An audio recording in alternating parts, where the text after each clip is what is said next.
अब इसमें भारत सरकार को भी अपना एक्शन लेना चाहिए। जिस तरह से कंगना रनौत को Y+ की सुरक्षा दी गई, उसी तरह से अगर कानून की अवमानना महाराष्ट्र सरकार करती है तो हमारे संविधान में ऐसी व्यवस्था है, आर्टिकल है कि महाराष्ट्र सरकार को उस आर्टिकल के तहत खारिज किया जा सकता है। इस समय देश का मिजाज बिल्कुल तैयार है, कोई कुछ नहीं बोलेगा, सबसे सम्मानित करेगा भाई नरेंद्र मोदी और अमित शाह जी को अगर वह महाराष्ट्र सरकार को बर्खास्त कर देते हैं। इसलिए कि यह देश संविधान से चलता है, यह देश कानून से चलता है, यह देश सच्चाई के साथ चलता है। और जब तुम अपने कानून को तोड़ते हुए तुमने जिसमें कोर्ट का आदेश है उस कोर्ट की अगर अवमानना करते हो तो तुम्हारी सरकार गिराने में कहीं कोई दोष नहीं है।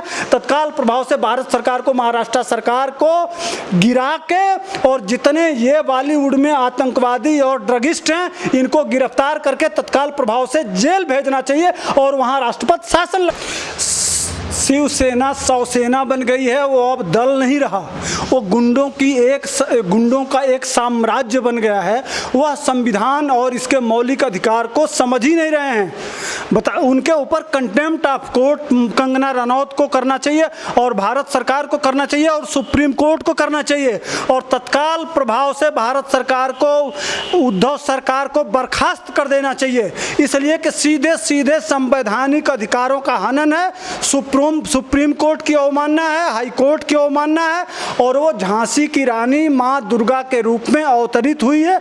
आने वाले दिनों में नवरात्रि आ रहा है, नवरात्रि में जिस तरह से राक्षसों का वध होता है उसी तरह से कंगना रनौत उद्धव और संजय राउत रूपी राक्षस का वध करेगी। अच्छा, जिस तरीके से हाई कोर्ट ने 30 सितंबर तक प्रतिबंध लगा रखा था तो वो किस तरीके से वहाँ पे ये BMC की पूरी 300-400 लोगों की सेना पहुँच गई और वहाँ पे तोड़ाफोड़ी शुरू हो गई। पुलिस उनकी है, किसी को गिरफ्तार तो कर नहीं पाई। आज तक वह यही ट्रेनिंग देती रही। उसका सिर्फ उसका यही काम था। पूरी मुंबई पुलिस और मुंबई महाराष्ट्र सरकार का यही काम था कि किसी तरह से रिया और इस बॉलीवुड गैंग को बचाओ।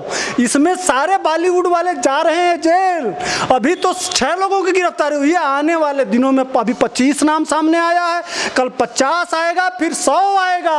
आपको दावे से कह रहा हूं कि भागदड़ मचेगी वहां से।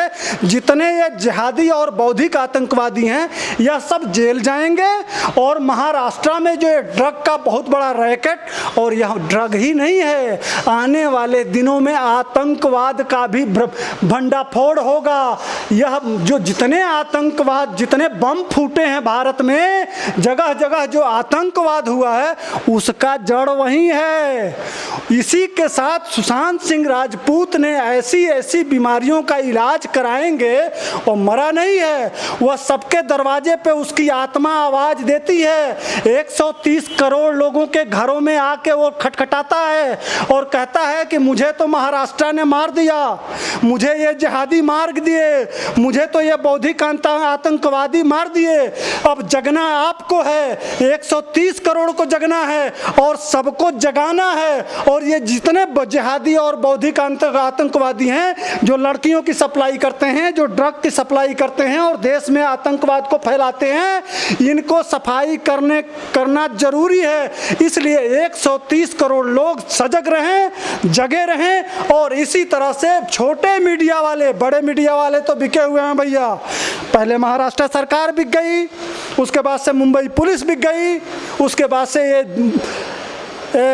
पत्रकार बिक गए, बड़े चैनल वाले।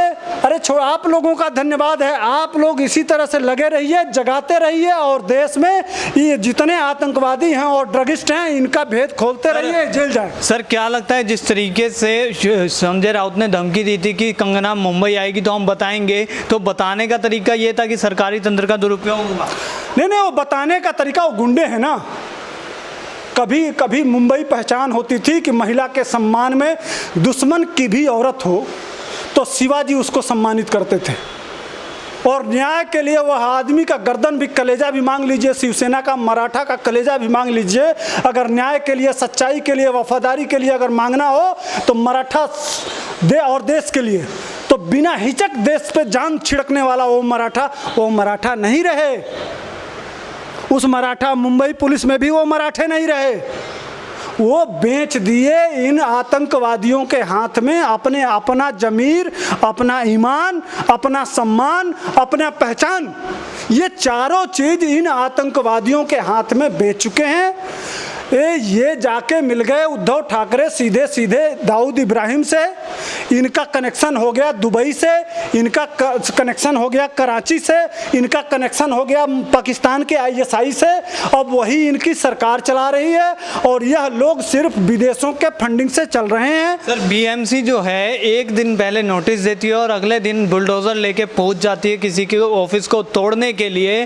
क्या लगता है कि ये शिवसेना अपनी खुंदस निकाल रही थी सिर्फ? देखिए, मुंबई पुलिस अंडर है महाराष्ट्र पुलिस के, ठीक लगाना चाहिए। सर एक तरफ शिवसेना है जो कि इस तरीके से गुंडाई दिखा रही है पूरे महाराष्ट्र में, दूसरी तरफ करनी सेना कंगना रनौत के सहयोग में उतरी है, 100 गाड़ी लेके एयरपोर्ट पे पहुंची है उसकी सुरक्षा के लिए। क्या ये जिम्मेदारी महाराष्ट्र सरकार की नहीं बनती थी? वो भी छत्राणी, करणी सेना भी क्षत्रियों की वो है। एक छत्राणी की बात आई, छत्राणी कलाई पे राखी बांधती है। तो शिवसेना क्या है फिर? शिवसेना नहीं, 100 सेना, मैं बताया ना 100 सेना। सुशांत सिंह के राजपूत पे कौन लाश पे कौन राजनीति कर रहा था? कौन बचा रहा था? किसके कहने पे बचाया जा रहा था? वो कौन लोग हैं? कैसा क्षत्रिय? सुशांत सिंह राजपूत क्षत्रिय नहीं था। रिया चक्रवर्ती जैसी ड्रगिस्ट पर कबूल की है ना, मानी उसने कि मैं ड्रग पीती हूँ, मैंने ड्रग पिलाया है, मेरा भाई ड्रग पिलाया है, उसने जो मैनेजर सुशांत सिंह राजपूत के घर में रखा उन लोगों ने ड्रग पिलाया है। ऐसे लोगों को आप क्षत्रिय कहेंगे? क्षत्रिय सम्मान की, प्रतिष्ठा की, इज्जत के लिए अपने जान दांव पे लगाता है, लोगों को ड्रग नहीं पिलाता है भाई साहब। तो अब उद्धव ठाकरे क्या हैं? उद्धव ठाकरे अब क्या हैं? उद्धव ठाकरे जिहादी हैं, बौद्धिक आतंकवादी हैं। भाई साहब, मैं एक दिन कहा था, बिहार को मिल गया विकासवादी, उत्तर प्रदेश को मिल गया राष्ट्रवादी और महाराष्ट्र को मिल गया जिहादी। ये अंतर है, ये अंतर है। बिहार को मिल गया, फिर से कह रहा हूँ, बिहार को मिल गया विकासवादी, न्यायवादी, जिसने न्याय किया कि सुप्रीम कोर्ट को CBI का जांच कर दिया। उत्तर प्रदेश को सारा देश जानता है असली राष्ट्रवादी भगवा, वो है बाला साहब ठाकरे का असली उत्तराधिकारी। महाराष्ट्र में नहीं है।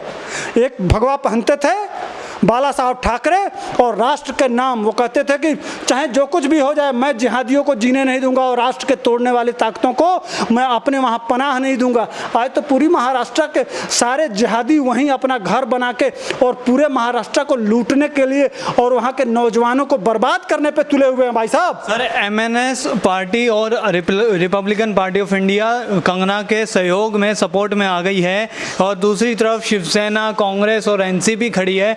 किस तरीके से देखते हैं कि ये क्या राजनीतिक त्रिकोण इस्तेमाल कर रहे हैं? असली राजनीतिक दल MNS को बहुत अच्छा मौका है, वो भी मराठा है। मराठों को सम्मान अगर कोई बचा सकता है तो MNS को आगे आना चाहिए और उत्तर भारतीयों को गले लगाना चाहिए।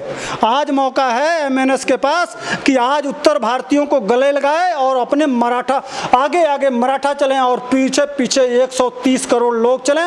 MNS का झंडा लगाओ और मराठों का सम्मान बचाओ और ये देश तुम्हारे साथ रहेगा, पूरा महाराष्ट्र साथ रहेगा। और उद्धव ठाकरे जैसे जिहादी को सरकार गिरा के और तुरंत चुनाव करा के MNS को पूर्ण बहुमत भाजपा और MNS की सरकार बनानी चाहिए। शिवसेना और जो BMC है उसने आज हाई कोर्ट की कंटेम्प्ट ऑफ कोर्ट किया है। क्या लगता है कि इस पे सख्त कार्रवाई नहीं होनी चाहिए? बिल्कुल होना चाहिए। इस पर तो सुप्रीम कोर्ट को भी अपना आदेश देना चाहिए, भारत सरकार को एक्शन लेना चाहिए। कह तो रहा हूँ कि वहाँ सरकार बर्खास्त करे। सरकार के पास आर्टिकल, भाई साहब, एक छोटा सा विवादित ढांचा गिरा दिया गया था अयोध्या में, याद है हमको, ठीक है? एक छोटा सा ढांचा जो विवादित था। ऐसा है कि वो मस्जिद में नमाज नहीं पढ़ा जा सकता जिसमें जो विवादित हो, वह विवादित ढांचा गिरा दिया गया। तो इसी देश में 3 सरकारें गिरा दी गई, 3 सरकार, उत्तर प्रदेश की सरकार, मध्य प्रदेश की सरकार और राजस्थान की सरकार।